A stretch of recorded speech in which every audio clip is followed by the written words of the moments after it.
Were far better in the second half. I think Fulham, when Wilson got injured, actually, I felt like they lost themselves quite a bit. He tried to make the changes.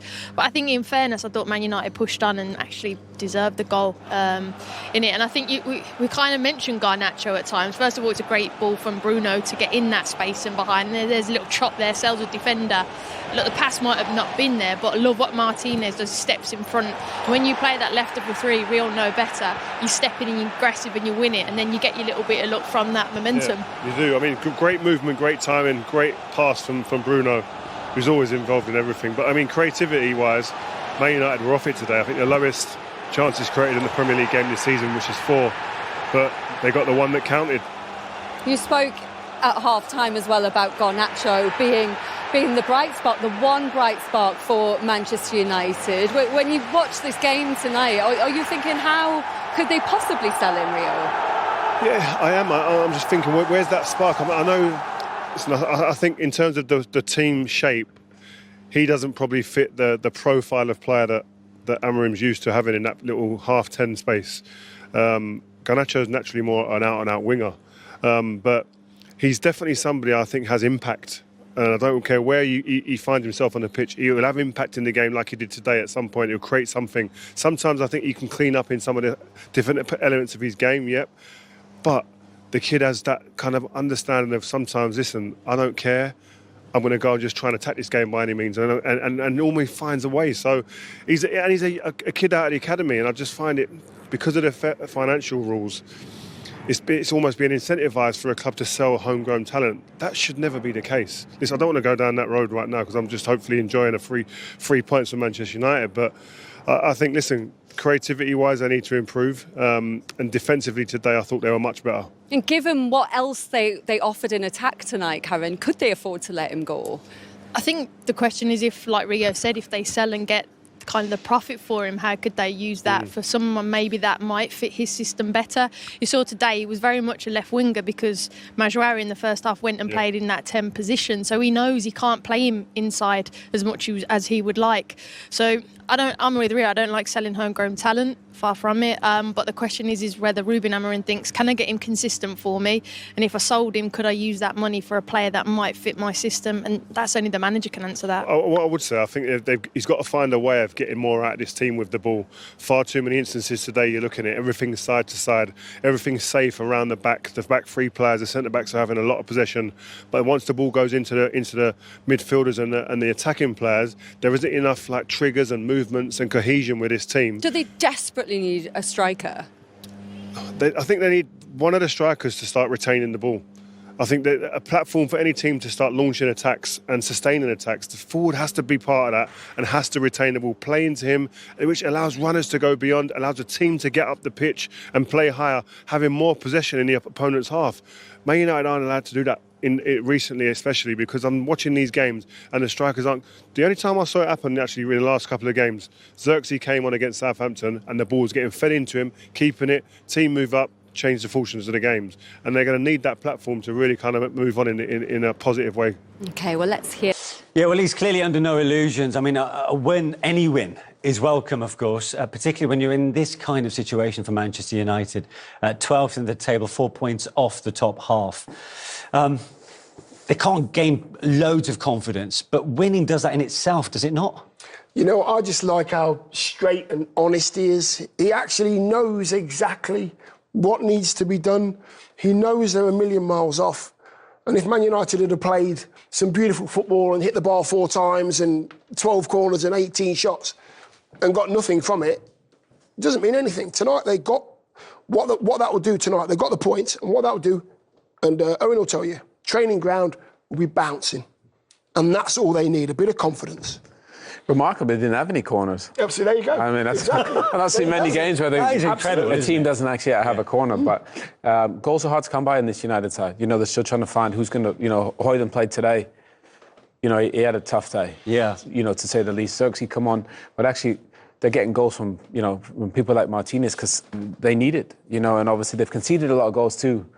But that will help build confidence. But again, I love Ruben, how honest he is, and how because he's trying to be open with everyone. Probably last week he was too open. Yes, which he realised. but he just wants the best, and that's why the United fans cheer for him at the end, because they know he's trying his best in difficult circumstances. Guys, congratulations. Lissandro, I know you've scored a couple of goals for United this season, the first against Liverpool, but this was a big one tonight. It was the winner. Needed a bit of luck, though? Yeah, I think I was lucky, but I'm really important. I'm really happy with the way we win the game. It doesn't matter who scores. The most important is 3 points, how we fight, how we play, how we show character, personality. And what I'm so happy is because of this guy. This guy, honestly, is a big example for the young generation.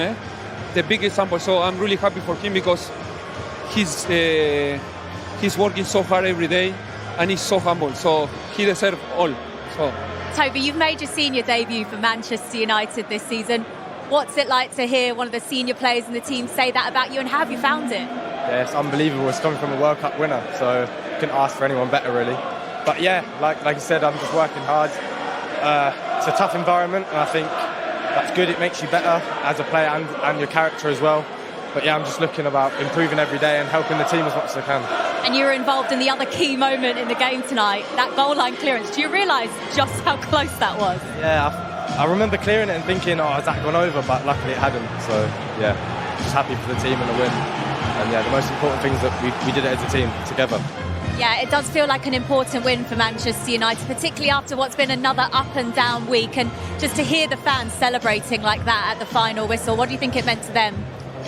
It means a lot, not only for the fans, but also for us, because we suffer a lot, and it's really tough and really hard when you lose in this club. The pressure, we know, is really hard, but we are here. We put the chest every game, and we know how difficult it is. But we are here, and we have to show every game, like today. We have to win also every game, and we have to be also really humble after winning. Well done tonight, guys. And Lissandro, you're today's player of the match. Congrats. Thank you, guys. Ruben Amorim there. We're delighted to say as well that a man who's represented both these clubs, someone Rio knows very well, of course, Edwin van der Sar has joined us pitchside. Thank you for joining us, Edwin. Ruben Amorim there, just talking about the feeling that win can give them going forwards. What was your assessment of the result and the performance from them? Yeah, probably the result is nice, of course, for the winning manager. But I think the performance has not been great. I think Fulham had a great idea how to play. I think created the most chances. I think from my feeling it was the only shot on goal that United had, the shot from Martinez. So a great result for United in that way. But I think Fulham deserved a bit more from the game. Ed, we obviously played at the club in our time. Someone who's been sitting and watching from afar, how have you seen things at Man United in recent years, and especially this season?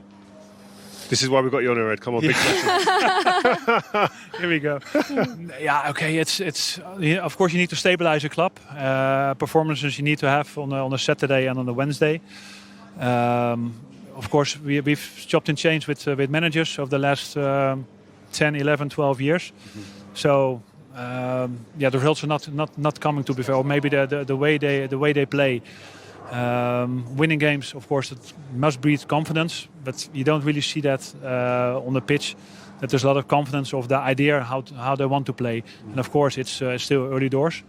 But yeah, let's see how things work out. Rio wants to know if you're free to come and run the club. I'm enjoying my life really well at the moment, so I'm okay. We went out for dinner in South Korea recently, and that's all we spoke about. Come on, Ed, come back, help the guys, join in, help the guys, because this guys run a football club successfully. But listen, anyway, go on, Karen. I know you waited to ask a question. No, I was just going to say, we saw you do a nice lap of honour. What did that mean to you here today? No, yeah, of course I played a long time for Ajax and a couple of years at Juventus. My start at the Premier League was here at Fulham. It was 4 years. Maybe I didn't expect to play the whole 4 years, but we had a great time. My family enjoyed it. And from there on, living in London is not too bad, to be fair. But at a certain point, you wanted more, and to go at the age of 34 to play another 6 years for Man United, and the success that we had with the club, that's been amazing. But I think most of that came also because I knew the Premier League, and that was due to my time here at Fulham. What are you doing now, Ed? I know you stopped working at Ajax now. You're flying all over the world at the moment, you and your wife and family. Absolutely. I enjoy my time, of course. I made a decision like 18, 19 months ago to resign at Ajax. After that, I had a little health scare, but that's all fine. That's all good. I got a few calls with some headhunters, and at the moment, I'm just making up my mind if I really want to return to like a full time in a club or an organization, or doing whatever what you're doing. Come and join the podcast world. couple a little bit of nice things and talk about the football and giving high fives to the players. How good was this guy when you were playing alongside him, Rio? Especially when you needed him to bail out all your mistakes. Yeah, he made us look good. I mean, he was a wonderful goalkeeper. I think that, for me personally, I think a lot of defenders will say the same thing. When you look behind you, you want to know exactly where your goalkeeper, where you'd imagine him to be, and he was never out of step, always in the place where you want him to be. And when the moments came to make the big moments of saves and define a game, like in Moscow, who better to be behind you than this man here? They're your best I had memories. a couple of guys in front of me who made it easy, so I only had to stay a little left or right or headed away. And did he always listen to you? The one through ball that... I think Rio likes to talk, eh? So like in training or in the game or everything, and all the time he was busy. But I think we had a great understanding, like a partnership, and that comes with experience. And it's great to lead something from the back. I had always everything in front of me, so I could navigate how they needed to stand or what to do or to drop. And that connection that was incredible on and off the pitch. And when you have a night like that, when you share an experience like that, like Moscow in 2008, does that just bond you forever? Well, I actually thought it did, but Edwin knocked me back the other day for a meal. We organised to go out with our wives for a meal, and then he rang me and said, "No, Rio, I can't make it. A better offer, someone else." Wow. I extended my stay here, so instead of coming Friday, I only came Saturday night because my son had to play. My son is there also. He had a tremendous game yesterday in Holland, so I was really happy that I stayed and watched it. Family first, I get it. Edwin, we really appreciate you coming to join us. Thank you, and enjoy the time off. So where are we next? Forest. We got him, guys. We've got him. We'll speak to your people. Thank you very much. I know the people. I'm myself. Thank you very much for joining us. Take care. What a player. And tonight, I'm sure, watching that this evening, Rio, obviously there has been criticism of Onana this season, but a clean sheet tonight, huge for him, especially coming off the back of making and I think mistakes. Listening to Amorim there, the manager, it's by no means a perfect performance, but the result was good. And I think it's important to take the positives that you can get out of a game. And I think that defensively, they kept Fulham to a minimum of chances. They looked quite toothless at times, Fulham, so that's a positive. And I agree with him on the ball, still loads to do. Didn't look great on the ball, but again, they get the win, they get the goal by any means necessary, and they move on. That's how they've got to look at it right now. OK, we're going to take a quick break. When we come back, though, we're going to hear from the... Lisandro Martinez, the welcome recipient then of the Player of the Match award. He spoke really well there. And also reminding 21-year-old Toby Collier just to acknowledge the away fans. And I wonder which lucky young fan at Craven Cottage is going to get his shirt. Take your pick, Alejandro. Argentina shirt, Argentina definitely. fan as well. I mean, it doesn't get much better than that. But I mean, that was quite interesting. And basically repeating what you both said, it wasn't vintage, it wasn't pretty, but it was a job done in the end. It's the most important thing, isn't it, Dion? Yeah. You just got to find a way to win, and it wasn't pretty, but the state they're in at the moment, you just take 3 points the best you can. I think they were, 14th, up to 12th, so... And to be fair, thanks to Collier, that's why they won that game. That header... On the line was brilliant. A centre mid coming on, young kid, only 21, and he just read it. And that's all it is. That's all football is at the highest level. You want people to make decisions, big moments. Toby comes on. For whatever reason, he felt that ball could go there. Yeah. On that corner. And this is something we don't see that often this season. Well, actually, in recent years, right? Well, Dion, no, we always had somebody on the back post, but it's almost kind of gone out of the game. I mean, he just reads that Collier brilliantly. And that helps them end up winning the game. That's a centre mid, just drops in a position, reads the flick, and brilliant from the young man. It's very instinctive. Just seeing the danger, and he's gone in there thinking, just in case. That's all it is, just in case there's a danger. Keeper's gone to his right, to the near post. He's gone to the left. Very, very clever. And what does that do for the belief that the manager has in a youngster like Toby Collier? Because there's so much talk about the futures of academy, products at Manchester United, and is their future at Old Trafford or not? But Amorim clearly believes in him, doesn't he? This season, he'll look back at it as maybe his breakthrough season. Oh, definitely. And the thing is, the reason he believes in him probably because he's training well. And I think the way Ruben plays in this formation, it's actually going to suit Toby Collier. He's got the energy for it. He's got good legs. He's kind of box to box. And I think the times he's come on, he's had a really good impact on the game. And he's thrown him on in some big moments, by the way. He's come on in games and had an impact. Today, he saved the team points there. And the manager's going to look to him every time he thinks, in fact, he can help me. He puts a shift in, and that's all you need from a young man. Put a shift in, work hard for the manager, and be reliable. Yeah. It's good that, during the interview, you said it's a tough environment.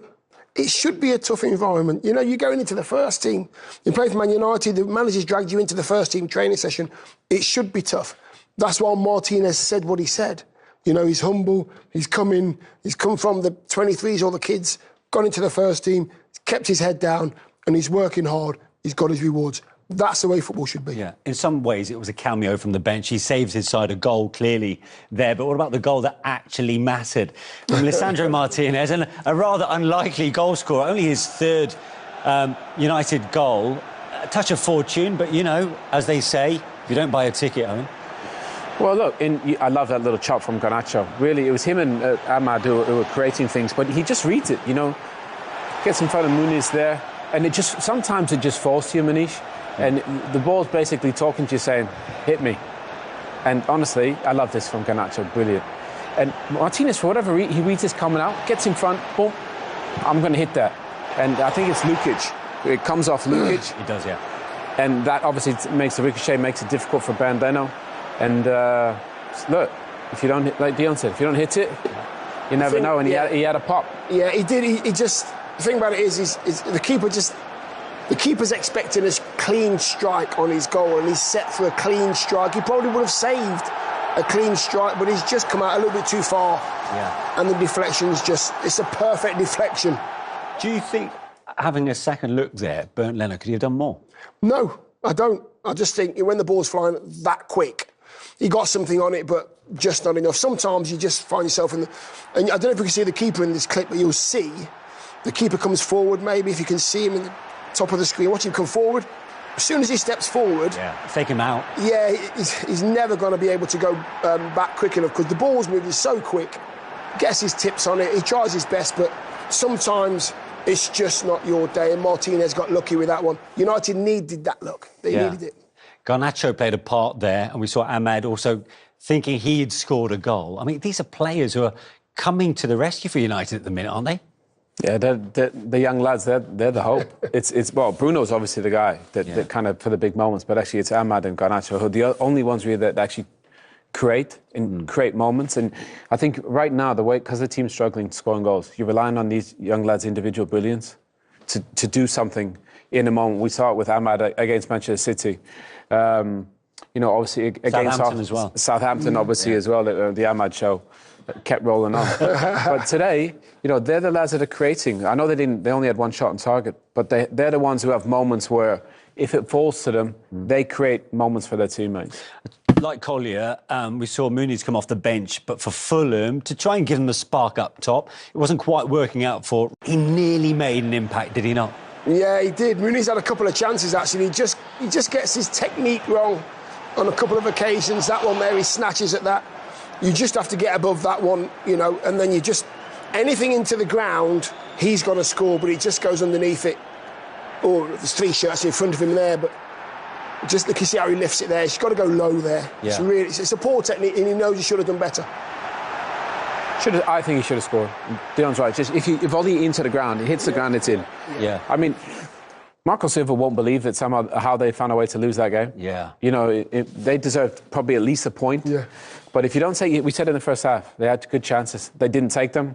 In the end, they got punished, same as Southampton. For Manchester United, it clearly wasn't a vintage. That would be massive for them. And an unlikely match winner, Lisandro Martinez, whose shot, I suppose, fortuitous in the end, right behind the points.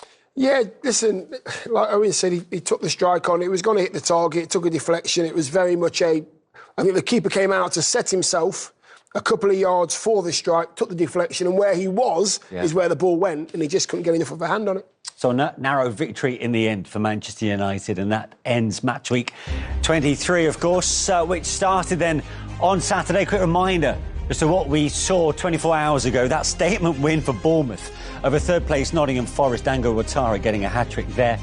Everton beating Brighton for back-to-back wins for David Moyes' side. Leaders Liverpool eased to a comfortable victory over struggling Ipswich. Newcastle coming from behind to beat Southampton by 3-1, 2 for Alexander Isak. Arsenal getting the better of Wolves thanks to Ricardo Calafiori's winner. Both sides ending the game with 10 men. Manchester City beating Chelsea by 3-1 for a fourth league win in 5 for Pep Guardiola's side. Today, we've seen Palace lose at home to Brentford, who got only a second away win of the season. Leicester City ending a 7-game losing run at Spurs with a comeback win there. Tottenham have now lost 4 on the spin in the league. One apiece between Villa and West Ham. And Manchester United leaving it late to win at Fulham. So after match week 23, it's Liverpool, top of the pile, who stays 6 points clear at the top with a game in hand, 53 points from 22 games. Arsenal are second, 3 points ahead of Nottingham Forest. Manchester City are into the top 4. They're level on points with Newcastle.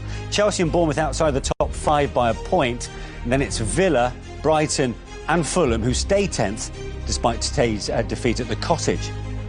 Southampton bottom, now 11 points adrift of safety. Ipswich joined in the bottom 3 by Wolves. They're both 1 adrift. Leicester out of the relegation zone for the first time since Christmas Day, courtesy of that win over Spurs earlier today. Everton clear by 7 points after their back-to-back wins. Spurs are 15th, West Ham 14th, Palace 13th, and then Manchester United up to 12th with 29 points from 23 games. And then it's Brentford who are 11th. Inside our studio, Robbie Mustoe, Robbie Earle, Rebecca Lowe. As John said, not a brilliant game, Robbie Mustoe. But for Manchester United right now, does it matter in terms of that? I think their goal was their only shot on target. Does that matter? Or does what matters results to give him some breathing space? I'd say both. They both matter. It does matter how they play. It doesn't matter how many chances they create. It doesn't matter how this thing's rolling forward. And it's going to be a slow one. It's going to be a slow project. You know, even though they won the game, and you said it, the Man United fans are brilliant. Away fans are superb, and that's great. And they'll stick behind this manager and this team. No worries about that. But they're going to have to be patient, and it feels good to win. And it is, of course, it's really important to get a victory. They've had some pretty bad losses in recent weeks, and that wasn't amazing. But the second half was better, and there's less issues without the ball, a little bit more possession control. And, you know, if it's going to be... It might be United get better possession steadily without creating too many chances, and that might be the last piece of it. So it is going to take a long time, and we've seen so many permutations of, not systems, but different players in different spots and switching wing-backs and all sorts. It gets better just by a small amount each time. It's interesting, at the beginning of the week, all the headlines, of course, were about Amorim saying this is the worst team in Manchester United's history, but actually then he walked it back a little bit, said, oh, I'm a young manager, maybe I shouldn't have said it, but 2 wins since he said it. 2 late winners in both the games, 2 wins. It's a result 1-0 away at Fulham. It sounds better than it looked. It wasn't great on the eye, but it's about getting 3 points. That was important. I think Graham said it in commentary. There's so much more that can be done on the football side, but some of that will come in time. And I think, you know, with Robbie, I saw the point of where they're in front of the Manchester United fans who are going crazy because they've won 1-0 at Fulham with a deflected goal. And it just gives you a little glimpse into what the future could be with this team who can play better, who can score goals, but there's so much work to do. But the important thing in professional sport, in the position Manchester United were in, was 3 points. Robbie, in terms of the tweaks he made today and the movements of the different players into the different slots, is there anything that he did that he can rule out?